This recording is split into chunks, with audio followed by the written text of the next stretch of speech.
Good morning, everyone. My name is Mighty Stream, and I'm going to do your April the 1st just for today in a meditation. Hope you're having a beautiful morning. If you need to reach me, feel free to do so at recoveryofhope21@gmail.com.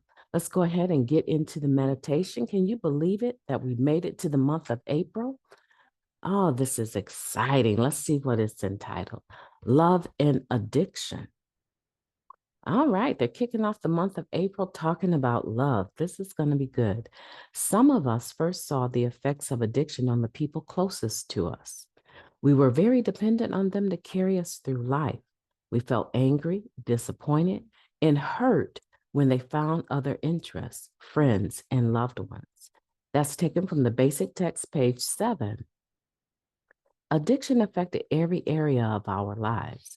Just as we sought the drug that would make everything all right, so we sought people to fix us. We made impossible demands, driving away those who had anything of worth to offer us. Often, the only people left were those who were themselves too needy to be capable of denying our unrealistic expectations. It's no wonder that we were unable to establish and maintain healthy, intimate relationships in our addiction. Today, in recovery, we stopped expecting drugs to fix us.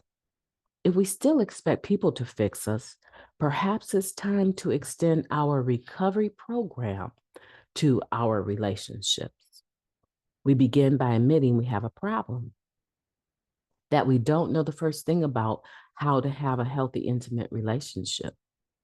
We seek out members who've had similar problems and have found relief. We talk with them and listen to what they share about this aspect of their recovery. We apply the program to all our affairs, seeking the same kind of freedom in our relationships that we find throughout our recovery. Just for today, loving relationships are within my reach. Today, I will examine the effects of addiction on my relationships so that I can begin seeking recovery. What a beautiful meditation. Let's go ahead and take a moment of silence, followed by the we version of the Serenity Prayer. Moment of silence now, please. Thank you. God, grant us the serenity to accept the things that we cannot change, the courage to change the things that we can, and the wisdom to know the difference. Just for today, please and thank you. What do you think about that meditation, love and addiction? You know, when I read that first part, if I don't read any of the other part, the commentary on it, that alone, that quote alone is enough for me. Some of us first saw the effects of addiction on the people closest to us.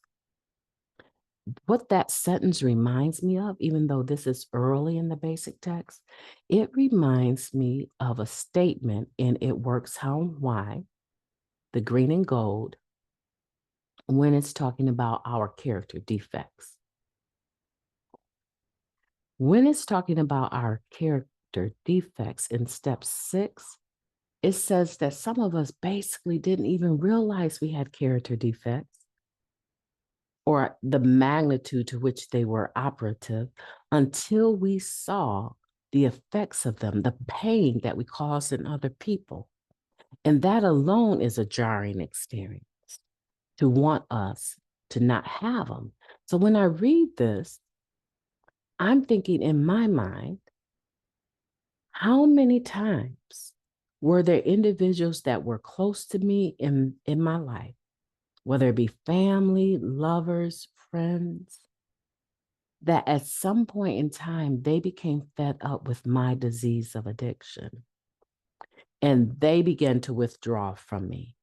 And you know what? Because I was so self-centered in my disease of addiction, I interpret it as you have a problem. I'm trying to be who I am and you can't accept me for who I am. You have the problem. But deep down inside, that was not the case. Deep down inside, there was a knowing that I was going too far and I was pushing the very people I loved away from me. And the problem with the disease of addiction is that once you put the first one in you, all bets are off. If you are an addict, by the time you take that first drink, all bets are off because no one knows when you're going to stop drinking. No one knows when you're going to stop using. No one knows when you're going to stop popping pills. You don't even know. And it alters, for me, it altered my mind and my mood so much that I couldn't give a rat's behind about what someone else thought about me. Not in the moment. There was no way possible that you could have stopped me from doing what I was doing just because you were a little unhappy with me. My goodness, I am so grateful for recovery. Then it goes on to say, we were very dependent on them to carry us through life. We felt angry, disappointed, and hurt when they found other interests, friends, and loved ones. Can you imagine? Now I'm thinking to myself, what is the initial awareness like? What does it cause in me initially when I find out that someone is no longer being bothered with me? Someone is no longer meeting my demands and my needs. Of course, I'm going to be angry.